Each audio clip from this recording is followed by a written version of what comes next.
Bonjour tout le monde, bienvenue à l'émission Ça se passe chez vous. Hey, aujourd'hui, un sujet que j'aime particulièrement. On va parler de bouffe. On va aller voir les cuisines collectives intergénérationnelles dans le cadre du MADA.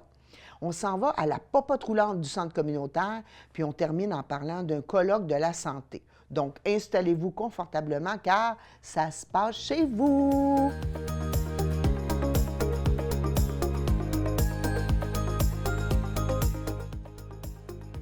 Quelle merveille! Ne suis-je pas choyée? Je reçois mon amie Isabelle Lapierre.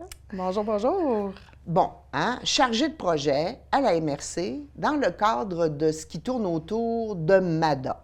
Qu'est-ce que c'est MADA, Isabelle? Oui, Municipalité Amis des aînés, MADA. Dans le fond, on entend de plus en plus parler parce qu'on a de plus en plus d'activités. Oui, puis tu viens de plus en plus souvent présenter tous tes projets, c'est merveilleux. Exactement, c'est le fun. Dans le fond, notre milieu est de plus en plus dynamique pour les personnes vieillissantes, dans le fond. On a de plus en plus de projets, c'est super intéressant. Donc, Municipalité Amis des aînés, c'est en fait des politiques pour répondre aux besoins, soit des besoins qui ont été répertoriés ou des besoins émergents des personnes vieillissantes sur notre territoire, donc pour mettre des services en place, pour pallier à des défis aussi, pour justement favoriser leur participation, etc., briser l'isolement. Alors, aujourd'hui, tu viens nous parler de cuisine collective intergénérationnelle. Qu'est-ce que ça mange en hiver? C'est le cas de le dire. Oui, c'est le cas de le dire. Mais dans le fond, les cuisines intergénérationnelles favorisent les échanges entre les plus jeunes et les personnes plus vieilles. Donc, l'idée, c'est de rassembler, faire des rencontres improbables, des gens qu'on n'aurait pas rencontrés autrement dans notre village, des gens du même village, mais qui ne se seraient peut-être pas nécessairement rencontrés, pour leur faire participer à une activité. Et la cuisine, quoi de plus rassembleur que la bouffe? Voilà, on le sait. C'est ça, exactement. Quand on invite nos amis, on aime tout ça, cuisiner, OK, coupe, fait telle affaire. Bon, mais c'est venu d'où l'idée de faire une cuisine collective intergénérationnelle? Tu sais, où est émergé là, ce besoin-là, il vient d'où exactement? Mais il y a différents aspects, dans le fond, pour répondre à la question. Il y a d'abord le fait que j'ai travaillé beaucoup dans les milieux scolaires, surtout en service de garde. Puis, au niveau des journées pédagogiques, il y avait toujours des besoins d'activité. Puis aussi, j'ai travaillé en CHSLD avec les personnes aînées.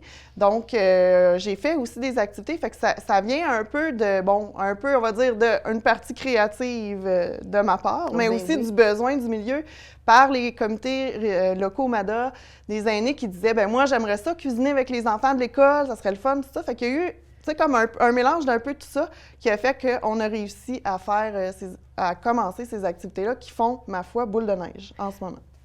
J'en doute pas, tout ce que tu touches tourne en or d'habitude, ou en cœur. Isabelle, bon, journée pédagogique, mais qui décide des menus? Comment ça se passe? C'est-tu le repas du midi que vous faites? Comment ça fonctionne? Oui, dans le fond, c'est qui décide des menus? Bien, dans le fond, c'est les aînés qui veulent s'impliquer au projet. OK. Avec le partenaire, entre autres, qu'on a actuellement, qui est le Club Cardio Santé de la Malbaie. Puis, bien, c'est ça. Là, ils discutent ensemble, choisissent une recette, mais ils choisissent surtout une recette, oui, pour transmettre des savoirs, mais en plus, des savoirs, justement, comment faire pour cuisiner, comment tenir son couteau, par exemple, de façon sécuritaire. Toutes des petites choses, ou comment tenir un poêlon qui est sur un réchaud pour ne pas se brûler, tu sais, des trucs comme ça. Donc, c'est la transmission des savoirs vers les enfants. Puis, en même temps, bien, ces personnes-là, bien, c'est un fort sentiment d'estime de soi par la transmission de ses compétences. Donc aussi, ça peut être le fun. Puis les enfants, eux, reçoivent ça de façon sublime. Ils sont super contents d'apprendre. Puis il y a un beau partage qui se crée. Puis souvent, on cuisine, disons, de 9h30 à 11h30. Fait que dans le fond, ça devient comme ils partent avec leur dîner. Ces enfants-là ont quel âge, là? Je dirais qu'en général, bon, ça va de la maternelle à la 6e année. À ce moment-là, on adapte les recettes selon leurs âges. Oui. C'est sûr qu'avec les couteaux en maternelle, peut-être pas. Hein? Mais ils peuvent brasser. Ils peuvent brasser, ils peuvent déchiqueter. Oui, il y a plein de choses qu'ils sont capables de faire. Puis, tu sais, sont ils peuvent tenir le bol, tu sais. Mais juste de se mettre à participer, déjà, ça fait la différence pour le jeune. Puis bien, pour l'aîné, c'est merveilleux de pouvoir avoir ce moment de partage-là. Puis ils sont tranquilles, les enfants. je vous le dis, si vous voulez que les enfants soient tranquilles, cuisiner avec des aînés, c'est génial. Dans le pratico-pratique, Oui. là, moi, j'aimerais ça, mettons, participer à ça. Donc, je parle à qui? Je t'appelle, j'appelle à MRC. Oui. Moi, je suis un aîné, puis j'aimerais ça vivre cette expérience-là. Puis quand je suis jumelée avec, tu sais, mettons que je te dis, moi, les petits, je suis peut-être moins à l'aise. Comment vous faites ça, là? Ce que vous pouvez faire, c'est, dans le fond, tout simplement appeler à votre municipalité pour manifester votre intérêt de participer à une activité intergénérationnelle. Puis cette information-là sera transmise aux comités locaux MADA, dans le fond, les comités municipalités des aînés. Dans chaque municipalité de Charlevoix, il y a un comité MADA. Donc, c'est comme ça que l'information pourrait venir à nous. Ou peut-être même que vous connaissez déjà les membres de vos comités locaux. OK. Ouais. Puis, est-ce que c'est difficile de faire des groupes aînés-enfants? Là, comment ça se passe? En général, ça se passe super bien. Puis quand que les enfants ont de la difficulté à se choisir entre eux, bien, on fait les groupes, tout simplement. Mais souvent, c'est dépendamment du nombre d'enfants, dépendamment des services de garde, des fois, il y a un petit peu plus ou moins d'enfants, mais on essaye de se maintenir à 16 enfants. C'est quand même des bons groupes. Eh mon Dieu, Mais on a eu des groupes de 10, tu sais, ça varie un petit peu dépendamment des journées pédagogiques là, des enfants qui sont là. Mais si tu as 16 enfants, là, ça te prend combien d'aînés? On a quand même pas mal d'aînés dans une cuisine. Donc, c'était déjà... la première fois qu'on l'a fait, on était 23. On avait 3 enfants avec une personne plus vieille avec eux autres pour faire l'activité. Mais ça s'est super bien passé. C'était surprenant. Même les éducatrices n'en reviennent pas que leurs plus tannants deviennent des anges. Ah, mon Dieu! Ça se peut, mesdames et messieurs, ça se peut. Dis-moi, Isabelle, est-ce que chaque aîné arrive avec son menu ou c'est un menu que tout le monde fait, puis après ça, on peut goûter les particularités d'un puis de l'autre? En fait, c'est un menu, puis on y va par étapes. Donc, on dit, OK, maintenant, vous prenez mettons, une tasse de farine, par exemple. Après ça, mélangez vos 3 œufs, etc., etc. Fait qu'on y va par étapes, en donnant les consignes par étapes. Donc, on prend vraiment le temps. Ce qui est bien, c'est qu'on a une belle plage horaire de 2 heures. Donc, on n'est vraiment pas pressé pour faire notre recette. On peut vraiment prendre le temps de se jaser, d'apprendre à se connaître. Donc, ça crée des liens affectifs, ça crée des liens de confiance aussi dans la communauté. Ça favorise le tissu social aussi en même temps. Je comprends. Bien sûr. Donc, qui dit cuisine collective, il faut avoir un lieu où il y a quelques poêles, plusieurs chaudrons. Vous êtes associé avec qui dans les différentes municipalités? Dans le fond, les cuisines, ça va dépendre des endroits. On essaie de se trouver une cuisine qui est viable pour faire l'activité. Par contre, le club cardio-santé que je vous parlais tantôt a des réchauds, a des chaudrons, a des bols, a des ustensiles. Il y a de l'équipement. Ils ont tout ce qu'il faut pour faire ils se déplacent avec leur recette. Ils font l'animation également. Bon, bien merveilleux. Ben Isabelle, oui, c'est toujours agréable de venir, que tu viennes nous parler de tous tes projets. Donc, les gens intéressés, les aînés qui se sentent interpellés, vous pouvez contacter vos comités locaux, MADA, puis l'information va se rendre. Belle journée à partager, les journées pédagogiques, souvent. Il y en a combien dans le calendrier des enfants là, à l'école maintenant? Des journées pédagogiques? Ouais. Oh, ça, c'est une très bonne question, mais il doit y en avoir au moins une douzaine. Une douzaine? Je pense, là, de mémoire, mais il faudrait vérifier, mais c'est ça. Puis en même temps, bien, j'en profite pour remercier tous les partenaires au projet, dont le Centre de services scolaires, les 2 MRC qui nous aident aussi dans ce projet-là, le Club cardio-santé. Et bientôt, les maisons des jeunes. Pour l'automne, on vise à faire des ateliers aussi intergénérationnels dans les ateliers de cuisine qui existent déjà avec les maisons des jeunes. Oui. Puis dans le fond, on souhaite donner l'engouement pour les cuisines collectives, dans le fond, dans Charlevoix. Puis écoute, manger, c'est une des activités qu'on fait 3 fois par jour. Et c'est toujours un beau moment de partage, effectivement. Puis de mélanger, même les tout petits, là, je trouve ça intéressant, les petits avec les aînés. Quelle merveille. Bien, merci Isabelle, c'est toujours agréable de te recevoir. Les amis, on reste là parce qu'on continue dans le thème de la bouffe, du Miu Mium. On s'en va visiter le centre communautaire avec la popote roulante.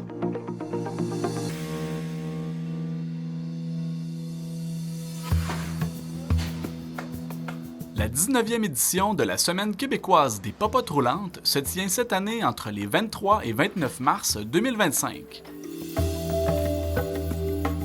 TVCO a rencontré une employée et des bénévoles du Centre communautaire Pro-Santé afin d'en apprendre davantage sur ce service de proximité dans notre région. La popote roulante, ça fait vraiment plusieurs années que ça existe. Dans le fond, c'est un service qui est essentiel. Ça consiste à la livraison de repas chauds à domicile. Donc, on livre soupe, repas principal, dessert à chaque aîné inscrit. Puis, on couvre tout Charlevoix-Ouest là, pour l'ensemble de nos services. Donc, on va à Saint-Hilarion, à Saint-Urbain, aux Éboulements, Baie-Saint-Paul.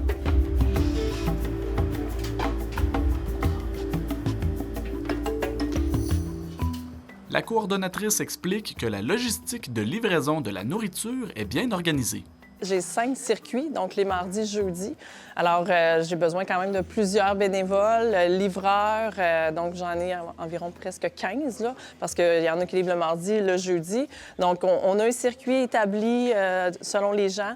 Et puis, on va de porte en porte pour livrer les repas. C'est sur l'heure du dîner, entre 11h et midi.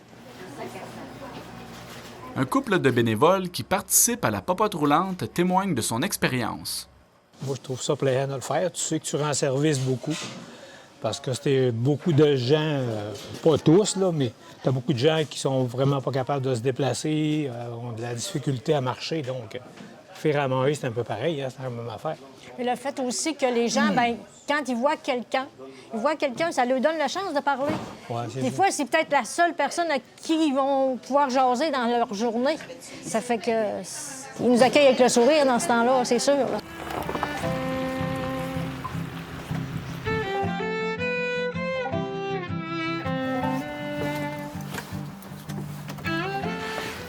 Bonjour, bonjour. Monsieur, bonjour. Voilà, mon cher monsieur. Bonjour.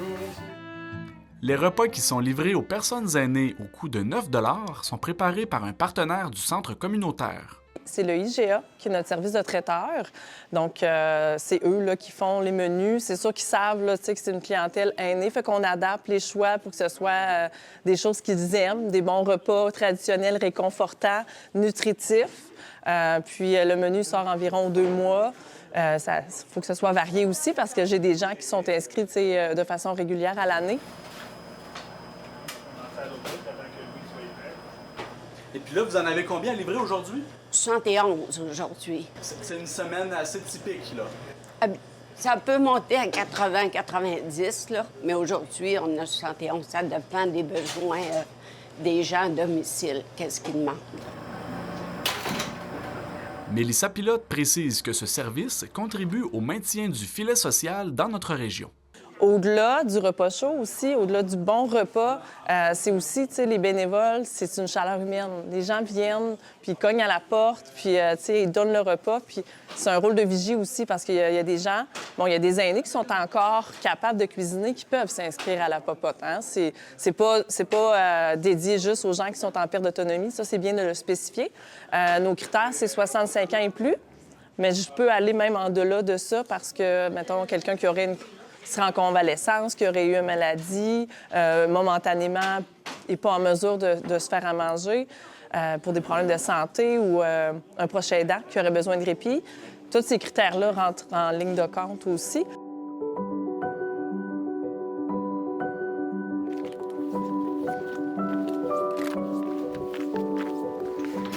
Bonjour, bonjour.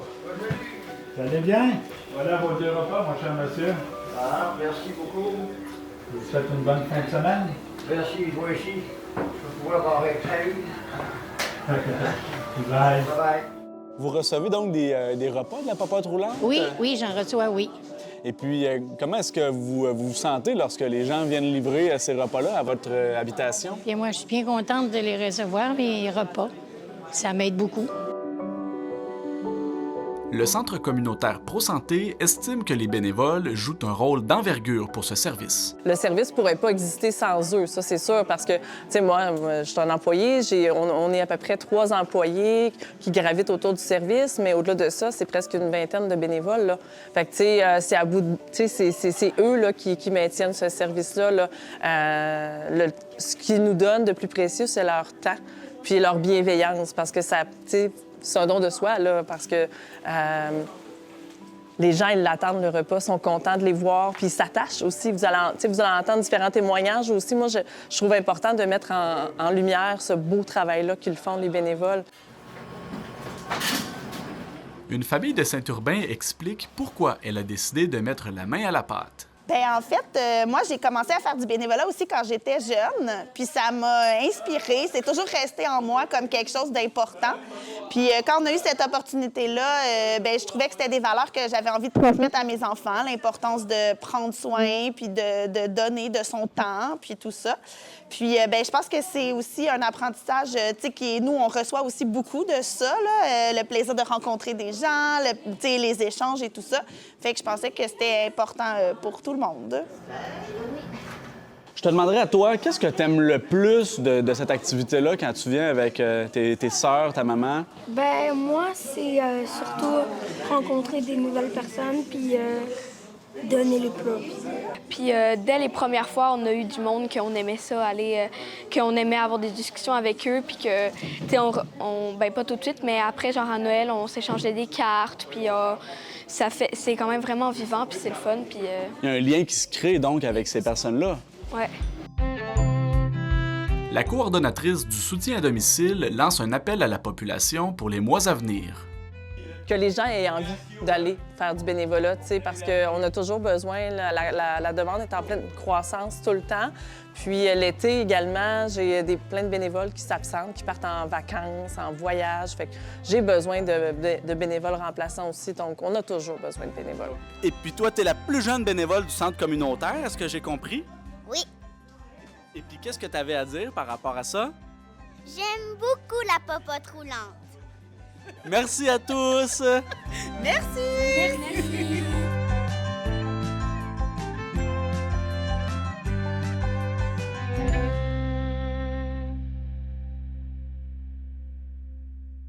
Alors, aujourd'hui, à l'émission, nous recevons une nouvelle personne. J'aime ça rencontrer des nouvelles personnes. Catherine Larouche, à ton compte, comme une spécialiste des événements, d'organiser des événements. Et là, tu viens nous parler du premier colloque pour l'amélioration de la santé. D'où ça vient, cette idée-là? Qu'est-ce que c'est exactement? Bien, en fait, c'est l'idée du docteur Jean-Luc Dupuis qui, longtemps, là, se pose des questions sur comment améliorer la santé des Charlevoisiens. C'est sa région depuis de nombreuses années. Puis là, bien, il veut aller encore plus loin dans l'amélioration de la santé, pas de la prévention, mais vraiment comment on peut inviter toute la population à se mobiliser, dans le fond, pour que Charlevoix devienne une région santé de A à Z. Là, je sais que ce premier colloque-là, vous le prévoyez à la fin mai, mais il va y avoir comme une plateforme préparatoire au mois de mars. C'est ça. C'est quoi les dates? C'est quoi l'objectif de ça? Bien, dans le fond, c'est ça, en se questionnant sur comment on peut amener les gens à se mobiliser puis à trouver des initiatives pour en avoir plus. Il y en a déjà beaucoup, mais on aimerait ça l'amener à un autre niveau encore. On s'est dit, bien, comment préparer les gens à trouver des projets, à trouver des idées? Fait qu'on s'est dit, bien, on ferait un atelier préparatoire qu'on appelle.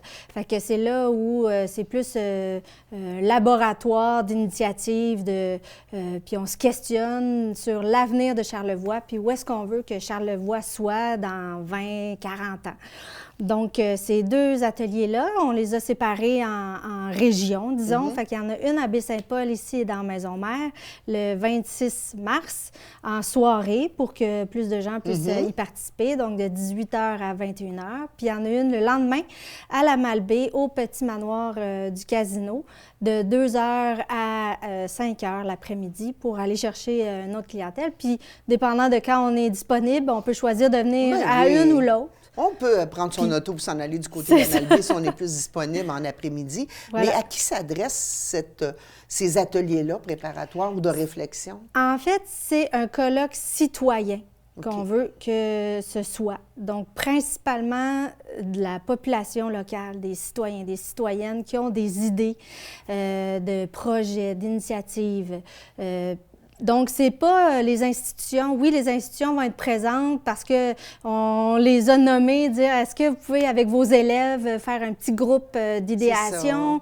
Fait que oui, le centre d'études collège. Est-ce qu'il peut y avoir un représentant qui vient porter cette voix-là? Voilà. Fait que c'est des porteurs de voix, mais des citoyens. Voilà. Parfait. Donc, à partir de ces ateliers-là, est-ce que ça va construire une certaine programmation de votre colloque qui va avoir lieu, attends un petit peu que je regarde, les 29 et 30 mai? Bien, c'est sûr qu'idéalement, on participe aux ateliers, bien, on vient au colloque. Mais c'est sûr qu'il va y avoir des gens au colloque qui n'auront pas participé nécessairement aux ateliers, et c'est correct aussi. Ça va construire une partie des 2 jours du colloque, effectivement, parce que pendant le colloque, on va avoir des coachs conférenciers qui vont venir animer, dire leur point de vue, comment mobiliser les gens, etc. Puis, on va avoir une session, là, on a séparé ça en 4 blocs. Je peux vous l'expliquer plus tard tantôt, mais dans le fond, puis avec les initiatives, on prend un moment vraiment pour discuter, pour mettre les gens en relation. Fait que c'est vraiment donc, il va y avoir synergie. une portion où on écoute, mais une portion où on se met en action, où on fait des échanges. C'est ça. Ou en tout cas, est-ce que vous prévoyez qu'il y ait des gens qui viennent présenter des choses qui tournent autour de la santé? Tu sais, genre des petits stands avec, je sais pas... Bien, c'est sûr qu'il va y avoir aussi nos partenaires de la démarche, dans le fond, qui ont le choix, le loisir d'avoir des kiosques. Okay. Donc, oui, il y a possibilité. On a ça de côté, on a les coachs conférenciers, on a les ateliers, on a un petit 5 à 7 pour réunir tout le monde, réseauter. Puis on recommence le lendemain avec des coachs conférenciers encore, les ateliers. Fait que dans le fond, sont séparés en 4 grands piliers sur la santé. Fait que le jeudi matin, par exemple, on a le bloc sur l'amélioration de la santé physique. Okay. Donc, tout ce qui est mouvement, activité physique. L'après-midi, on a l'atelier sur la santé psychologique. Très important. Et le bien-être. Le lendemain, on a la santé alimentaire et la santé environnementale. Parce que, bon, si on n'a pas d'air pur, on est un petit peu moins en santé. Fait que c'est sûr qu'il fallait en parler puis le mettre dans notre pilier. Le lien que vous allez pouvoir faire. Oui. Bon, est-ce que ça s'adresse juste aux super sportifs ou comme moi, qui est plutôt moyennement, tu sais, que je fais de la marche, tout ça, parce que j'ai essayé d'améliorer ma santé, mais en l'intégrant dans ma vie, qui est très, très, très occupée, mais continuer à avoir un contact. Donc, c'est pour tout le monde. Tout le monde. En fait. Tout le monde. On accepte tout le monde. OK, de 7 à 77 ans, même plus petit que ça, peut-être. Plus petit que ça, parce qu'on va les rencontrer en classe, puis eux aussi vont avoir leur projet à présenter. Wow. Mais dans le fond, ça peut être comme moi et mon voisin sur notre rue. On aimerait ça, animer notre rue. Puis là, on se dit, bien, hey, à tous les jours, à 5h30 avant le souper, on se rencontre, là, on se fait un groupe de citoyens, marcheurs de rue. Puis là, bien, ça nous motive entre nous. Fait que ça, c'est un petit exemple d'un projet, d'une initiative concrète qui peut sortir de ce colloque-là. Puis qui n'est pas compliqué. Qui n'est pas compliqué. On peut avoir des gros projets sur, tu sais, on connaît toutes les études là, sur les téléphones cellulaires chez les ados, le sentiment d'appartenance. Tu sais, il peut y avoir des plus gros projets, des parcs qu'on veut construire avec la municipalité de Saint-Siméon, par exemple. Ça, c'est des gros projets. Sont importants aussi, mais on veut aussi des initiatives citoyennes. Oui, les gens qui viennent nous dire, bien, nous, ce qui nous tient à cœur, c'est ça, puis on va travailler pour y arriver. Alors, j'aimerais savoir, Catherine, est-ce qu'il faut s'inscrire pour les pré-ateliers le 26-27 mars? Comment on peut avoir des informations? Avez-vous un site web? Avez-vous une page Facebook? On a une page Facebook, effectivement, ça s'appelle Colloque Santé Charlevoix. Puis toutes questions que vous pouvez avoir, on est au bout du courriel à colloquesantécharlevoix@outlook.com. Et de là, on peut s'inscrire effectivement aux ateliers et au colloque. Oui, parce que j'imagine que des ateliers, on s'entend que il doit y avoir des places limitées là, pour participer à certaines choses. On est quand même au Petit Manoir. Les ateliers, c'est deux grandes places. Donc, 29 et 30 mai. 29 et 30 mai, ça se passe à la Malbaie, au Petit Manoir du Casino, effectivement. Fait qu'il y a quand même une belle grande salle avec le vue sur le fleuve. Elle est magnifique, cette salle. Fait que c'est pour ça qu'on l'a choisie.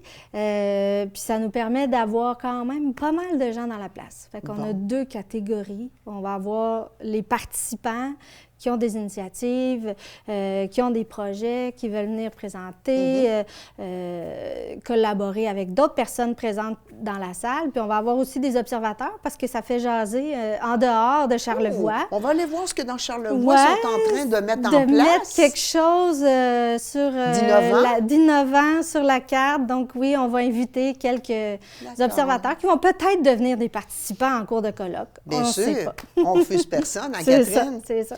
Donc, vous avez votre page Facebook, vous avez un site web, on fait colloque Santé Charlevoix. On va arriver sur vos trucs sur Facebook et sur le colloque a lieu le 29 et le 30 mai au Petit Casino de Charlevoix, du côté de la manoir le petit manoir du casino, voyons. Mélandier. Oui. Et il y a les pré-ateliers le 26 mars du côté de Maisonneuve à Baie-Saint-Paul et le 27 mars au côté du petit casino, du petit manoir du casino, effectivement. Parfait. Oh, ça fut un plaisir de vous rencontrer, chère dame, et de vous connaître. Merci. Maintenant, on va se reconnaître quand on va se croiser. Merci beaucoup, Catherine Larouche, d'être venue nous rencontrer. Ça me fait plaisir de te connaître. On pourra maintenant dire qu'on se reconnaît quand on se croise. Oui. Tu seras la bienvenue à Maison-Mère. Donc, vous voyez que ça a été une émission assez variée. On a parlé des jeunes, des moins jeunes. C'est toujours intéressant. Donc, je vous remercie d'avoir été là.